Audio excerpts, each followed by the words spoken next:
PMI or MIP, whatever it is, out of my income is 45%. If I'm making $10,000 a month, what's the most that my pity payment could be? $4,500. Is it good if I'm at $3,500? Sure, I'm only using 35%. But if I'm at $4,500, the back end or the debt ratio allows me to have a car, a boat loan. I can go up to $5,690 total. So if I have $4,500 that I'm spending on my pity, I can go another what? $1,000, $1,190 for car payments and everything. Does that make sense? So that gives me a front end and a back end. On a conventional, what are we at? 45 right now? 45.50. 45.50. So do 45/50. So on a conventional loan, my back end only allows me to go up to 50% of my gross income. So I can only go up Just to raised this year. yeah. I can only so I can borrow more money on the FHA.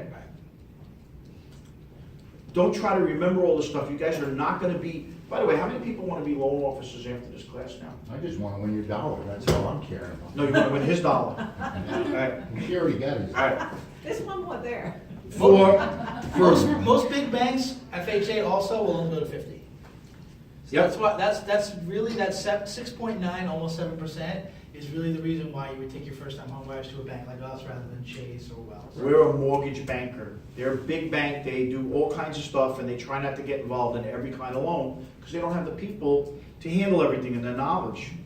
Like if your people make $10,000 a month, Yes. right? Then what's 7% of 10,000? What's 7%? Yes, $7 grand. No. $700. $700. So that means by coming here, your borrowers have $700 more buying power than they would going to Chase. And we just said what? It's $50 per 10,000. So what does that come out to? That's $140,000 more house. So that means your client that you're walking around with the Chase approval, you're capped like $140,000 less than if you're walking You around. like it, huh, Ed? That's Yeah. that's I can that's see it, I can see real it. world. Like 56.9. What does that mean? It means what does it mean? It means $140,000 in the real world. That's what it means. It means that 350 house is now 490 house. The VA loans are usually up to 50% on LTV, or DTI rather, 50%. By the way, this student loans fit nicely in that 6.9%. Let's go on to the next thing. Put up to 50% for VA. Yeah. Then let's do, and after this one, we'll have to flip the page and do another chart. Let's do number of loans allowed. Just put the number sign, it'd be fine. Number of loans allowed. How many loans can you have under FHA? One, as an owner occupied, right? But there are exceptions. If you have a second home 100 miles away, you go to work there, or what are some of the reasons? If you've had a legitimate transfer at your job, you're allowed to have 2 FHA properties. Yeah. And you're gonna wind up selling one house. They understand it, but they don't want you flipping. They don't want you. They don't like to be rent. fooled. Yeah. By the way, fooled is another way of saying fraud. No, it's a better. There's 2 types of fraud that take place in mortgage lending. Does anybody know what they are? There's fraud for profit.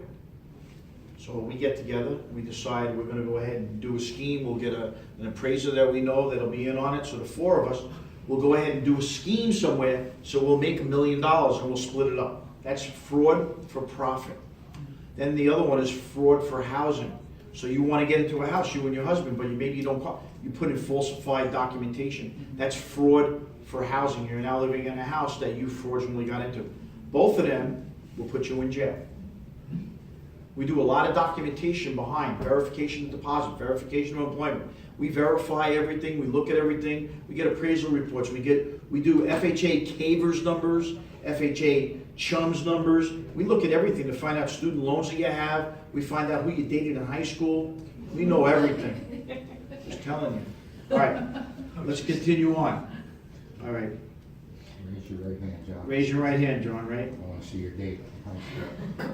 I was just experimenting. See this one? All right, loans allowed. One VA loan, right? Yes. And then on conforming, what's the limit? It's, There's none. There's no limit. there's no limit? No, Oh, it's here we have a limit. All right, you want to flip that chart? Let me have that dollar, please. Let's flip that chart. Just do the same thing.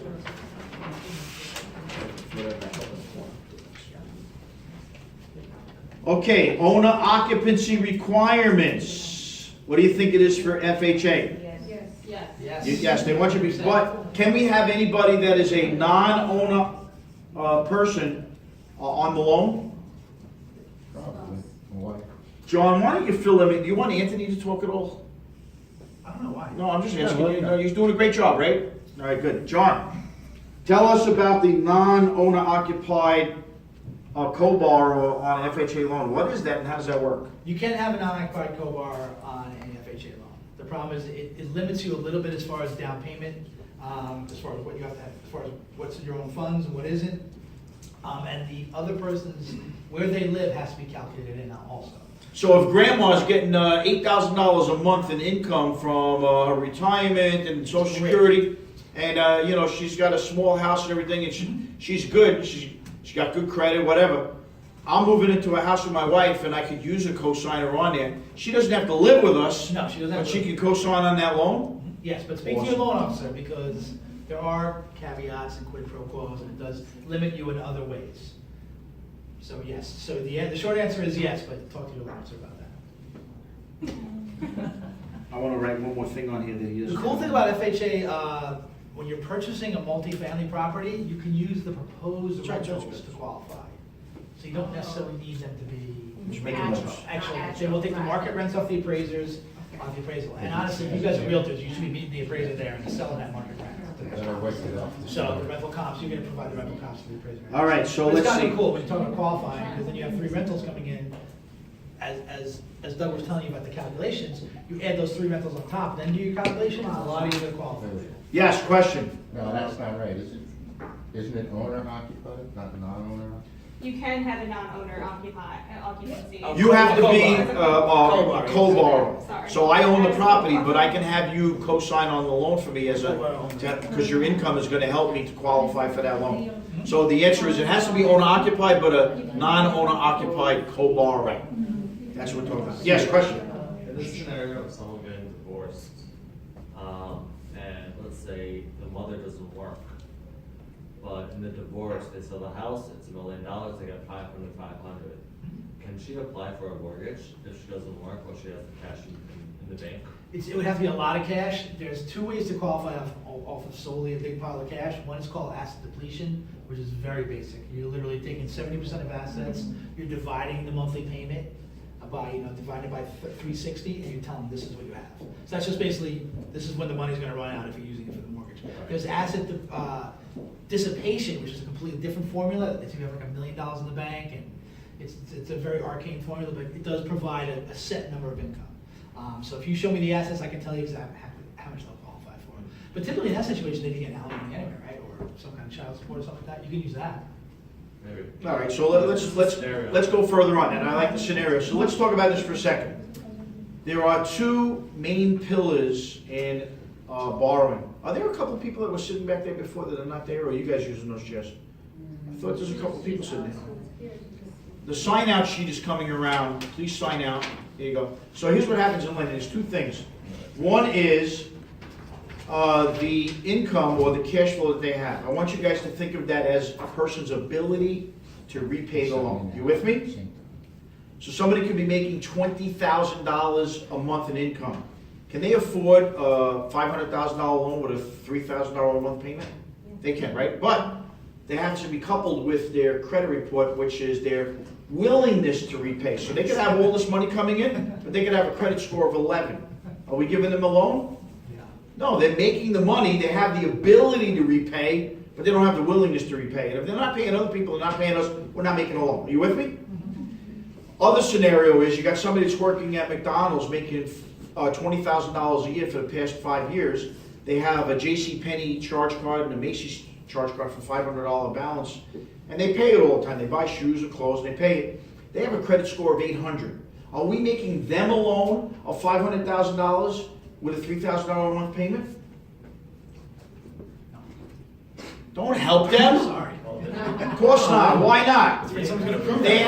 I'm have in the trouble. willingness to repay, but they don't have the ability. You have to have both the ability and the willingness to pay back that loan. Those are 2 fundamental basics of doing the loan. Fair enough? All right.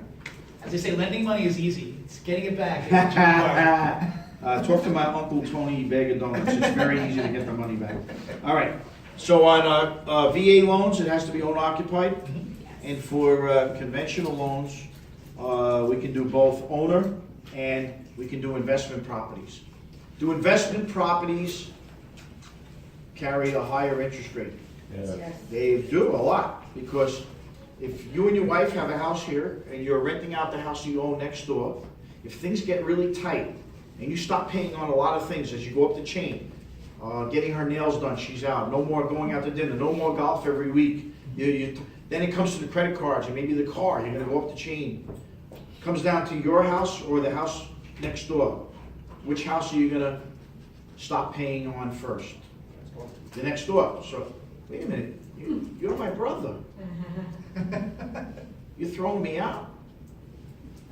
Yes, the answer is yes. You take care of your family first, everybody does. Your wife and children are always the most important, your family. I never agree with that rule, honestly. I would think. That's the why you've been married 4 The property times. that's making me money is the one I would hold on to. Yeah, that's why Myself, you're married 4 personally. times, right? All right, There's all right. also, there's a third category of occupancy only for conventional. It's called second home. So it's not a true investment property because you're not collecting rental on it. It's not a true residence because you don't occupy it all year round. So typically, like the guy who lives, it's not really an investment property. It's called a second home. So specifically, it has to be a certain amount of distance from your primary residence. Typically, it's the guy who's an attorney, he has an apartment in Manhattan, and then he has a house in Sag Harbor. All right, let's move on to the next one. 20% down, though, you can use owner-occupied pricing. Assumable loan. Yes. What do you think FHA is? John, please don't answer the I'm sorry, question. I very rarely know. Going with no. The answer is yes. FHA and VA are both allowed to be assumable, conforming is not. But most FHA loans and VA loans these days are not assumed. Anybody know why? You gotta put down a lot of money to assume whatever balance there is. But you can also have to pay for money.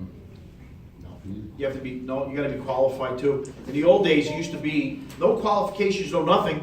I could assume your loan. When the houses were $38,000, 5 years later, they'd be worth $39,000. So somebody would come up with that $1,000 to assume a $37,000 loan or 30. Today, you buy a house that's $450,000. 5 years later, it's worth $600,000. You'd have to come up with that difference in order to assume the loan balance.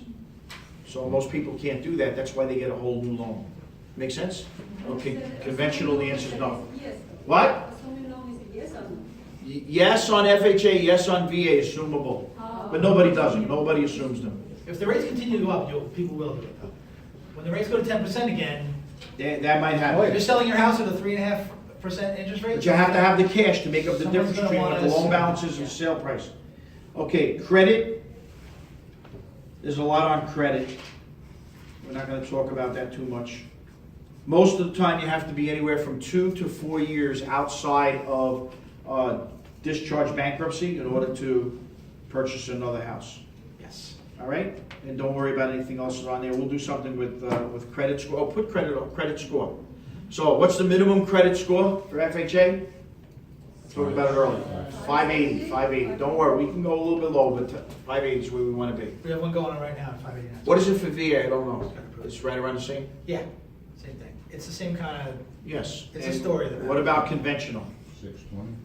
I think we can we go less than 620 now? 620 is really where we want to be. We prefer not to. Yeah. the story better be pretty. Yeah, you gotta have a There's a lot of Better make me cry with reserves. all the explanation on that one, yeah. All right. You've done a great job. Let's hand off the pen to this guy right here. Thank you very much, Molly. Oh, you're gonna make him write? I want you to write. All right. So here's what we're gonna do. All right, that'll be good. We're gonna do this. All right, ready? Like this, like Oh, that. here Okay. Okay, good, yep, good. And then just put FHA and Okay. conventional. Good job. All right, and then put another line right around over here. Just so, because I wanted more room to write on it, but we'll do it again. Okay. So we're gonna make up a scenario for a borrower here. Is everybody signed out? Everybody signed out? Anybody not signed out?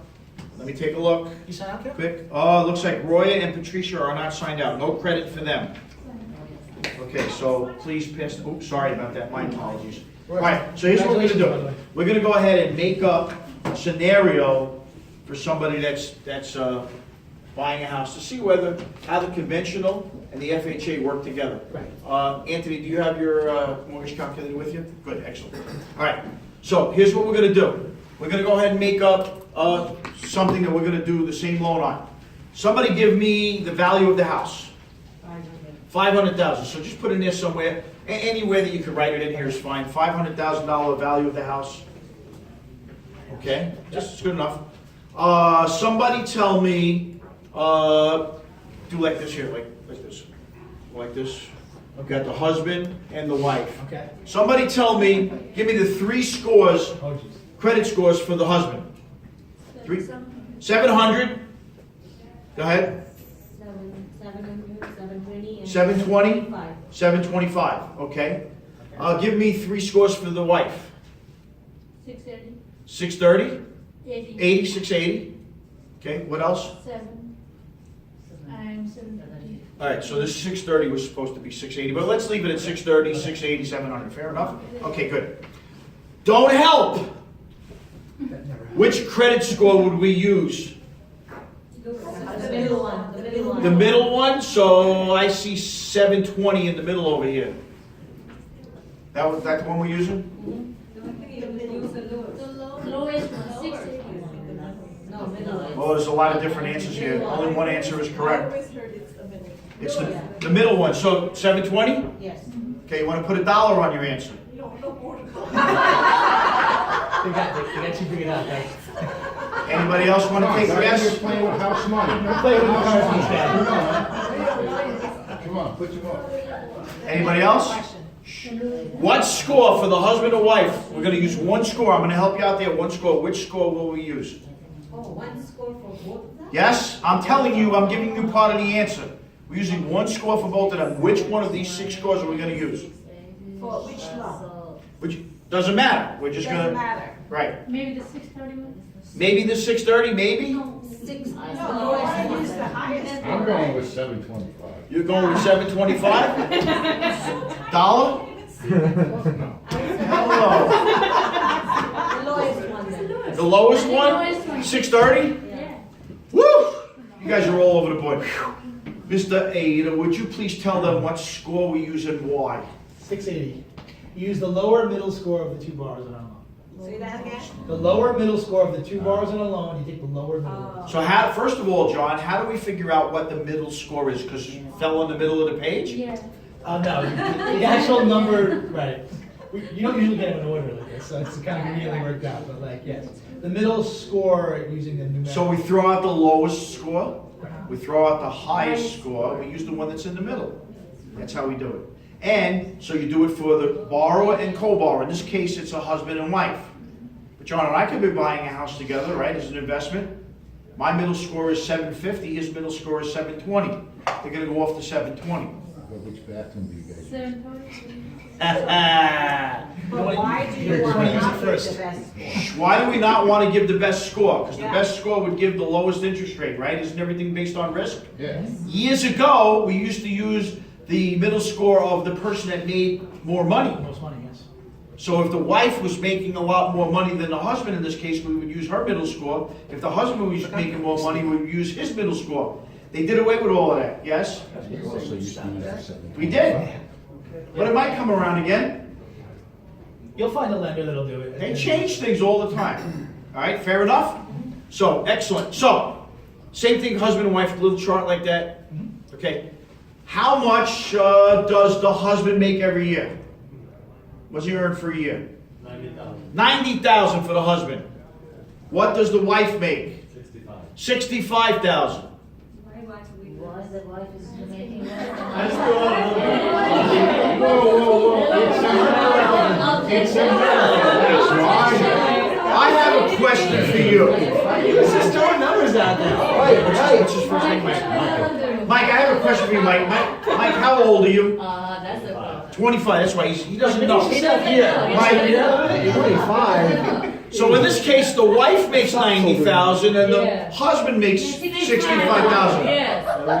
Learn, all right?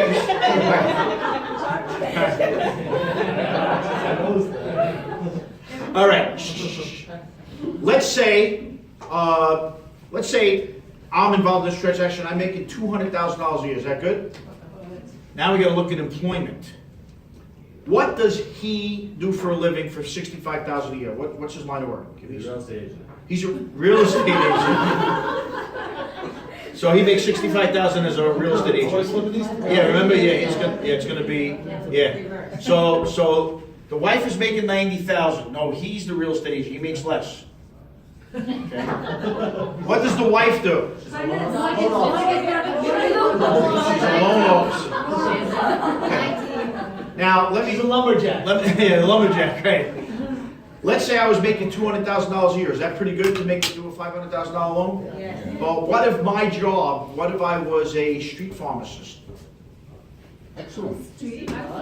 A street Drug pharmacist. dealer. Well, easy now.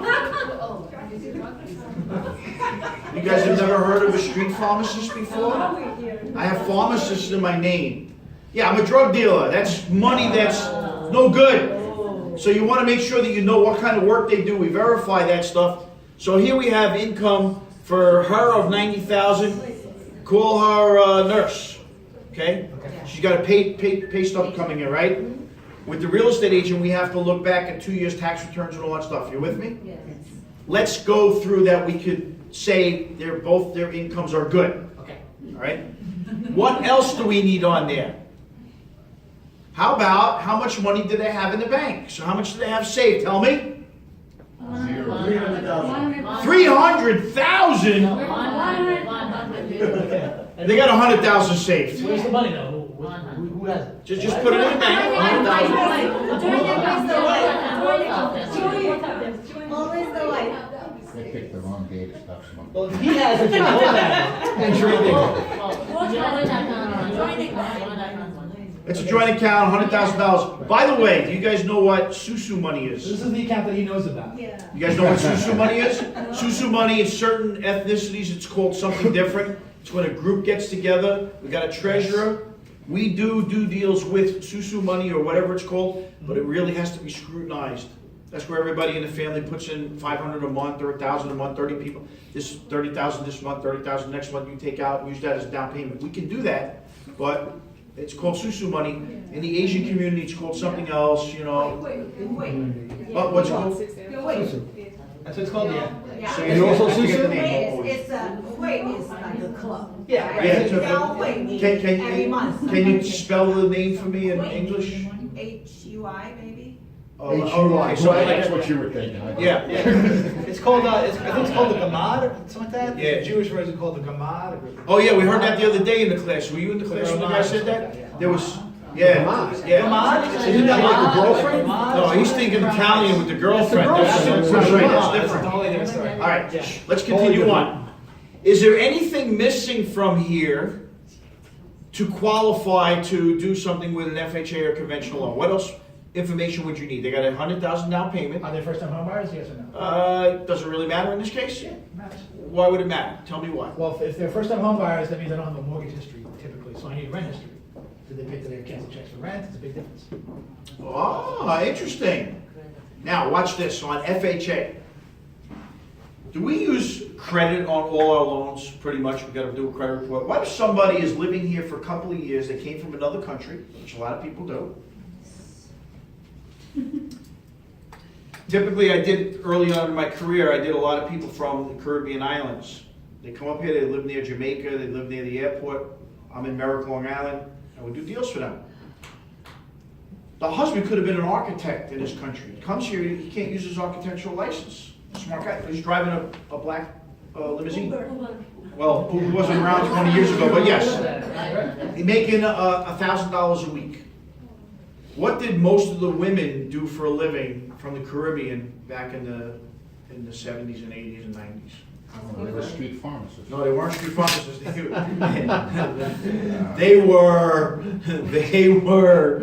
nurses, a lot of them, working at Peninsula General Hospital and everything, but they had paid stubs that were good. So the husband, we were able to use his money that was going into his account, but the wife had great income. But they didn't have credit. Why? They're only living here a couple of years. What are they doing? They're renting an apartment. They got their 2 kids. The 2 kids are going to school. They're paying all their bills. John, what's it called if we can't get a regular credit report for them under FHA? You can use alternate credit. Alternative credit report. Anybody want to tell us what they think that means? No? John actually mentioned something of their first-time home buyers, he kind of alluded to it. All right, so what if they're paying their electric bill for 2 years on time? So you follow We the will make papers, an right? alternative credit report for them. Give me the last 2 years of your rent, The lease. your utilities, your phone bill. We'll make an alternative credit report to show that he's been paying, him and his wife have been paying all of their bills for the last 2 years on time. We'll make, FHA allows people to do that, to help people get into homes. Is that great? It's awesome! All right, so what other piece of information would you need to start working something out?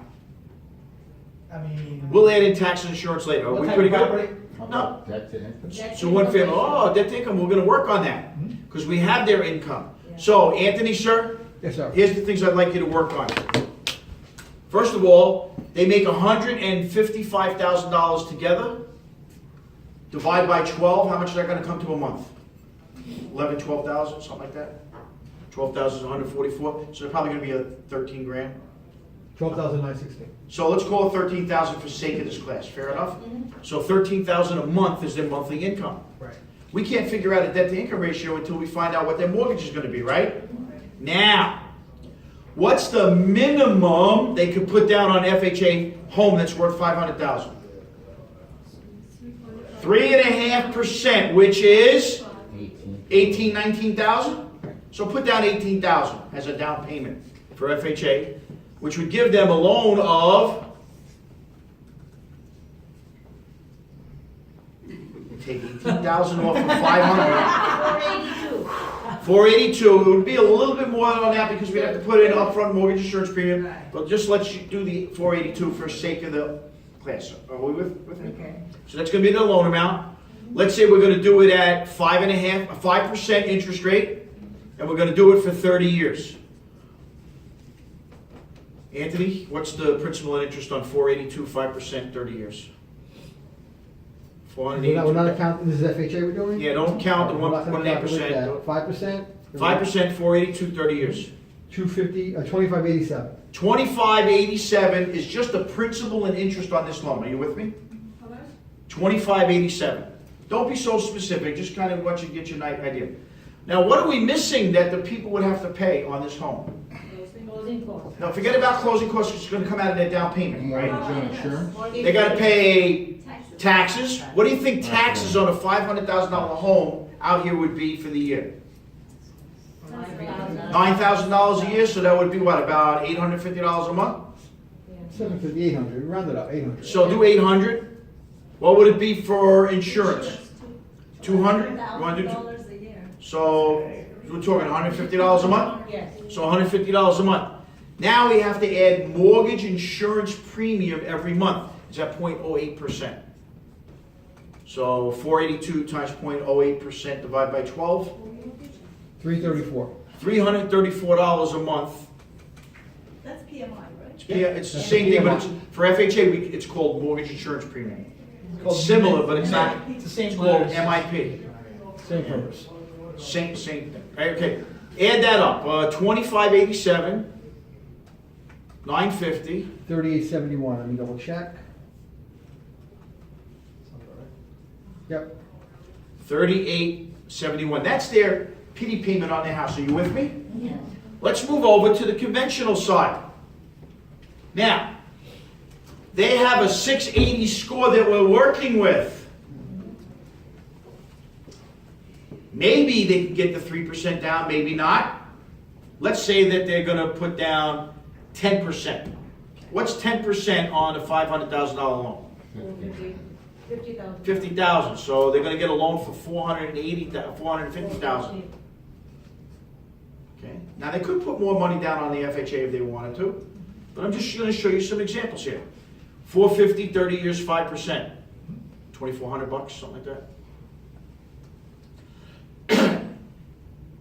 And that also gets hit. Come on, before I have to shave again. Oh, I thought you guys had just, it's either 450 or 5%. I'm gonna call my wife and tell her I'm never coming home at this rate. Hold on, like I said. Now, is there gonna be a party in your house have- tonight? 2441. Is it also, he's got plus 0.15. Yeah, we didn't add that into the loan. In other words, it would be 482 plus 1.5%. So what's gonna be on this one, 450? Nothing, because you don't have upfront mortgage insurance premium on this. Okay. But on FHA, you do. I'm just. That gets actually added to the loan amount. And his payment would be a little bit higher on that, so you'd have another $8,000. It's about $45 extra a month on the FHA loan. So he'd be at $3,900 and change on that Basically one. $39.30. So the payment here is $24.58. Would the taxes be the same? Yep, Yes. Would the insurance be the same? yep. Yes. What would the PMI be on a $450,000 loan with a 680 credit score approximately, sir? Would it be in the 1% range? It's hard to calculate. Let's do it at 1%. Yeah. it's 1% will give them Yeah. probably $375 It's a not that month. high though. It's not that high? It's not gonna be that high. Alright, so what'd you Maybe call it, about 200 250? a month. Probably about 200 a So let's month. call it 250. Yeah, that's one of the benefits of it. 2458, 950, and 250. 36.58. 3658. So that's about $200 a month less that they're paying with conventional. But what's one thing that they did with their conventional loan that they didn't do with their FHA loan? You put down $32,000. They put down $32,000 more.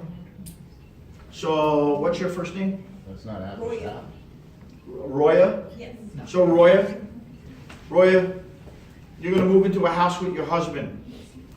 What's one of the things that you wanna do?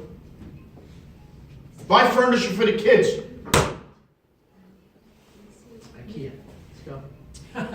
I wanted to get that 108-inch screen TV. That's outright. But you wanna buy furniture, you wanna do things, right? Is that gonna cost money?